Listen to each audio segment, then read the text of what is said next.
Hey everybody, Dave here from Tress Studios, and today in today's kitchen table hydroponic gardening episode I wanted to talk to you guys about a few things.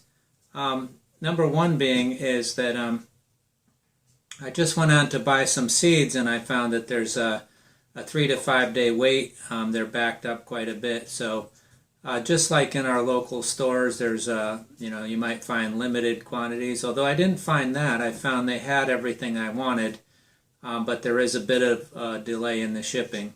So I encourage you guys to, if you want to get some seeds, I would go ahead and get your orders in now, so there's no shortages or anything that you want isn't gone.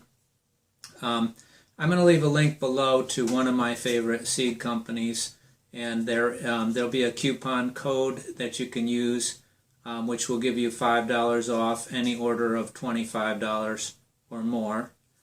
I don't receive any money, but you get points for you using the referral link, so I would get some points if you guys use that link. And if you guys become customers, of course, you'll have the ability to share the link yourself and build up some points. And that's a nice little thing that Todd's Seeds offers. But that's all I wanted to mention about the seeds. Like I said, I'll leave the link below to Todd Seeds with the coupon code there.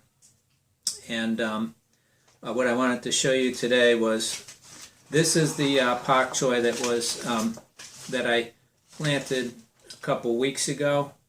In one of my videos here, we did this Poland spring bottle. So that's doing really well. And also I planted this in front of you guys in a previous video. This is arugula. And I wanted to explain the difference between microgreens, which would be, these are almost microgreens, not quite. These would still be considered sprouts. Microgreens are when these are the cotyledon, the first two little leaves that come out. And they're not the true leaves. The next set of leaves would be the true leaves. So microgreens is when it gets the second set of leaves, or the first set of true leaves. Then it's a microgreen. And I'm going to probably switch from growing, I'll grow some microgreens, but I'll probably switch over to growing more baby greens, which these would be considered baby greens, small baby greens. These could go, a bit further before they're considered regular size baby greens. And so I left the container. I was going to show you guys an empty one, but if you look back in I think it's my previous hydroponic table gardening, you can see what I did here. It's just a small container and a bigger container of the same diameter. I'll try to grab that so I can show you. And I've got about 1 inch of clay pebbles in here, and I burned I melted a series of holes in the bottom, and then I filled up with my clay pebbles, and I put my solution in the bottom. I filled the solution up until the clay pebbles were just about to the top of the clay pebbles, and then I just sprinkled my seed right on there. And that's the arugula. It's probably got another, I'll probably let it go another week or so before I'll harvest. I'd like it to be, up in here somewhere. So that'll be baby greens as opposed to the microgreens. So you'll use a lot less seed and get a lot more plant material when you do the, the baby greens. So that's why I'll probably be doing more baby greens than micros. I do love my micros though. And now I have lots of seeds because I just went and bought a bunch more. And now I wanted to show you guys, those tomatoes. I think I just put them in here with you guys maybe a couple weeks ago. So they're really, they really grow fast with hydroponics. They're just, I think, 20 to 30% faster or something. In fact, I almost looks like there might be some little, I don't know, I thought maybe there was some buds starting.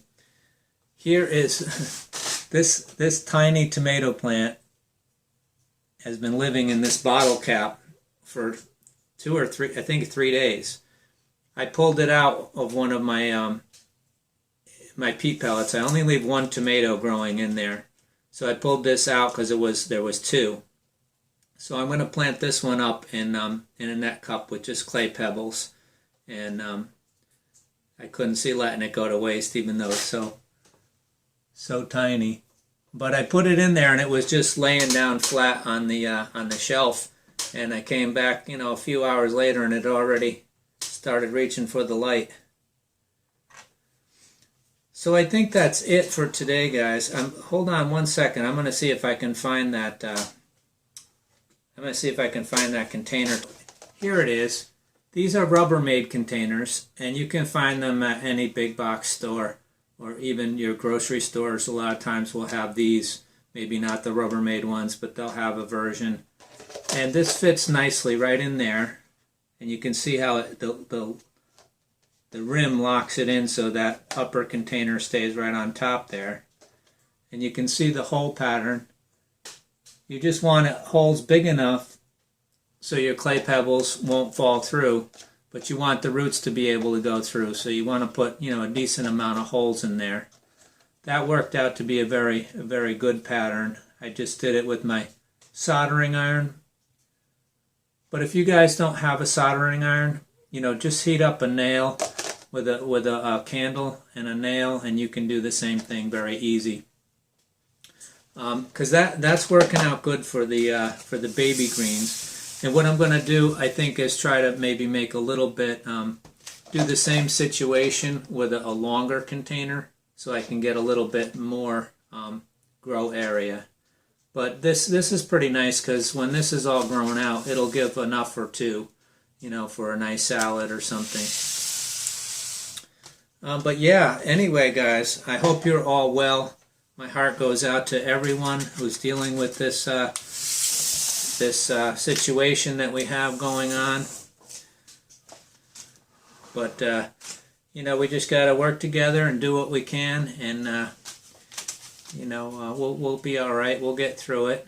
I encourage you guys to get growing so you can have some fresh foods growing for yourselves and become a little bit more self-sufficient. I know it's hard for us to become completely self-sufficient, but even the little things we do can add up and make a big difference in the long run.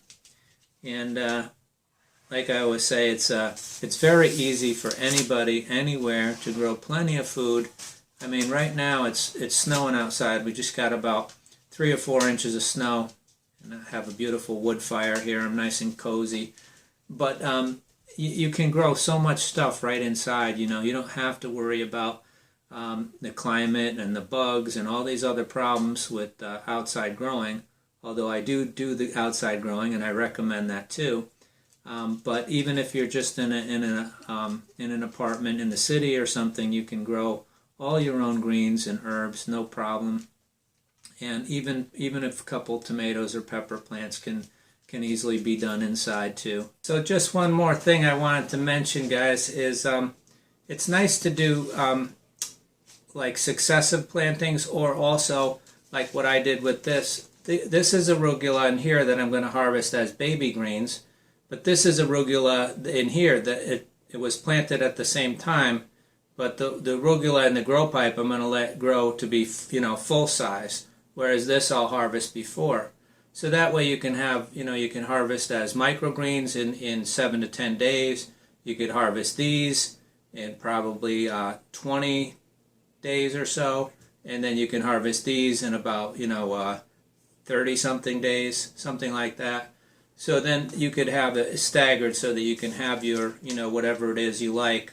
I happen to love the arugula, but I do this with a lot of stuff too. Like I'll have kale microgreens, and I have another pipe with the kale in the other room, and I have another pipe of kale out in the studio.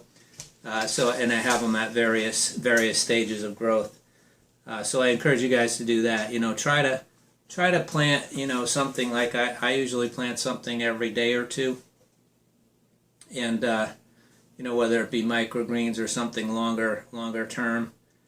And yeah, I think that's it. The link will be below if anybody wants to purchase a pipe from me.